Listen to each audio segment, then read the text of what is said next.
سیدنا علی کرم اللہ وجہ الکریم پیکر صبر و رضا تھے جی. اور آپ کے بارے میں ہے کہ جو کی روٹی کھاتے لیکن قوت اتنی زبردست تھی کہ حضور علیہ السلام نے جب خیبر کا قلعہ فتح نہیں ہو رہا تھا اور میں کل ایسے شخص کے ہاتھ میں علم دوں گا جسے اللہ محبوب ہے اور وہ اللہ کو محبوب، جو اللہ کو محبت کرتا ہے اور اللہ اس سے محبت. تو آپ کی آنکھ میں آشوب چشم تھا، حضور نے لعاب لگایا تو جب جھپٹے مرحب پہ تو محققین تاریخ دان لکھتے ہیں کہ اتنی کاری ضرب تھی کہ وہ اس کے جسم کو چیرتے ہوئے تلوار ذوالفقار زمین میں دھنس گئی.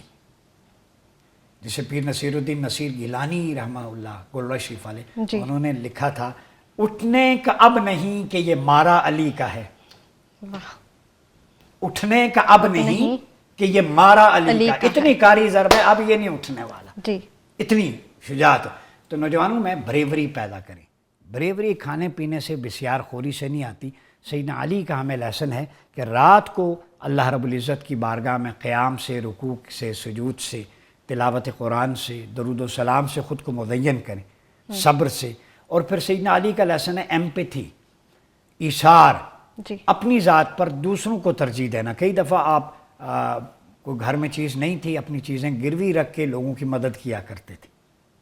حسنین کریمین کی بھی یہی تربیت کی.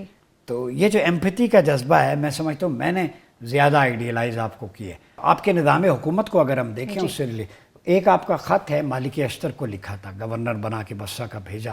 وہ رولز آف گورننس پہ کہ گورننس کیسے ٹھیک کرنی ہے. آج ہمارے یہاں بیڈ گورننس ہے نا، جی ہے یا نہیں؟ تو سیدنا علی کرم اللہ وجہ الکریم کے وہ صرف خط حکومت پاکستان یا اسلامی ممالک ٹرانسلیٹ کر کے اپنی بیوروکریسی میں تقسیم کر دیں، آپ کا نظام حکومت ٹھیک ہو جائے گا.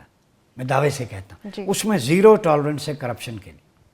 اس میں دوسرا ہے کہ جو شخص عامل یا گورنر بنے پہلے اس کی بلانگنگز اور ایسٹس کیلکولیٹ کرو اور جب وہ واپس آئے تو ان سے میچ کرو. اگر ایکسٹرا آئیں تو سزا بھی دے اور اسے آئندہ عہدے پہ نہ بٹھایا جائے. دوسرا، جب وہ ذمہ داری پوری کر کے آئے دن کی روشنی میں آئے تاکہ پتہ چلے گیا کیسے تھا اور واپس کیسے آ رہا ہے.